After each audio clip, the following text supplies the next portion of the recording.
श्रीराम 11 मार्च. आजचे शीर्षक आहे अहंपणा टाकल्यास प्रपंचातील लाभहानी झेलता येईल. प्रपंच हा परमेश्वर प्राप्तीच्या आड कधीही येऊ शकत नाही. आपण पाहतोच की प्रपंचात आपला कितीतरी लोकांशी निरनिराळ्या स्वरूपात संबंध येतो. आई वडील, बायको मुले, बहीण भाऊ, इतर सगळे सोयरे, मित्र आणि इतर जन या सर्वांचा उत्तम उपयोग करायचा असेल तर या सर्वांशी व्यवहार करताना आपण आपली सर्व कर्मे एका हरिस्मरणाच्या धाग्यात जोडून करावीत.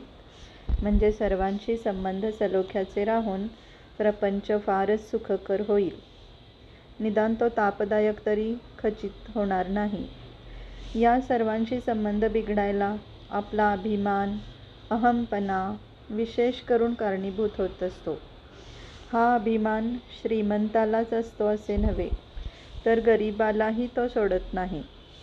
आपण पुराणात वाचले आहेच की हिरण्यकश्यपूला जेव्हा भगवंतांनी मांडीवर घेऊन पोट फाडायला सुरुवात केली तेव्हा त्याचा हात अभिमानाने तलवारीकडे गेला.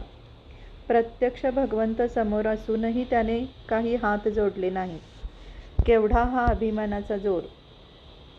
गरीब लोकसुद्धा या अभिमानाच्या आहारी किती गेलेले असतात. एकदा एक भिकारी एकाच्या दाराशी येऊन भिक्षा मागू लागला. तेव्हा तो गृहस्थ त्या भिकाऱ्याला म्हणाला, "अरे, तुला काही काळवेळ समजते की नाही?"